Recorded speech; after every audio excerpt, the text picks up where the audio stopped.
Alors, nous sommes 2 auteurs, hein.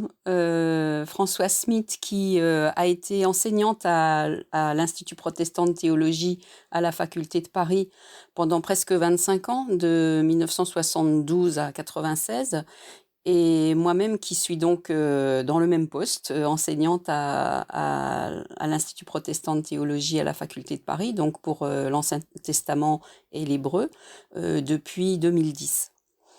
Et nous avons donc une longue, complicité, de travail ensemble, et voilà, l'idée était de travailler ensemble sur, ce petit texte, de Jonas, qui, comme petit prophète, est plus souvent connu dans les milieux d'école du dimanche que dans les milieux exégétiques.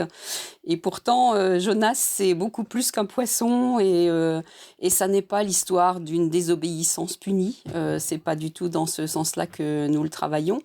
Il nous semble que ce texte-là est un texte extrêmement important dans le débat, sur le prophétisme, parce que donc il fait partie de cet ensemble de 12 petits prophètes dont on ne sait pas très bien aujourd'hui, dire si c'est un seul livre ou plusieurs petits livres. Ça fait partie des débats, d'ailleurs, que nous abordons un peu dans le texte.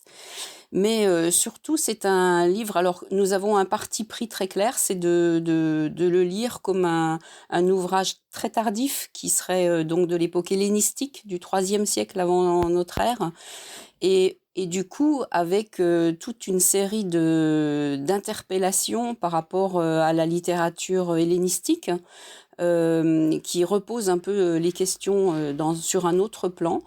Et donc ce Jonas, un prophète, qui a l'air de ne pas en être un, qui n'a pas de prédication, qui se promène dans des lieux improbables, à qui il arrive des histoires, totalement incongrues, qui se présente comme une fable, est en fait un livre qui vient réinterroger au cœur du prophétisme, ce que c'est qu'un prophète, et qu'est-ce que veut dire, repenser Dieu, dans un moment où Dieu devient un Dieu de miséricorde universelle, alors qu'il a été un Dieu, plutôt, ethnique, auparavant.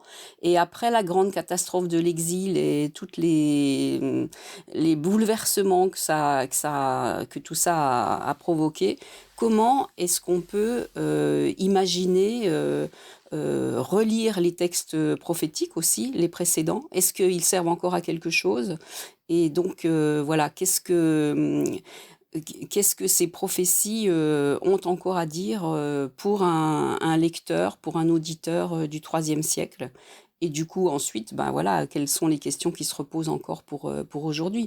C'est un livre qui a beaucoup plus de questions que de réponses, hein. Il a cette grande question, qui sait? C'est un livre qui présente un Dieu qui change, et comment, on peut rendre compte d'un Dieu qui change? Et donc Jonas est un prophète qui se présente comme un anti-prophète, mais qui finalement est peut-être, un signe surtout.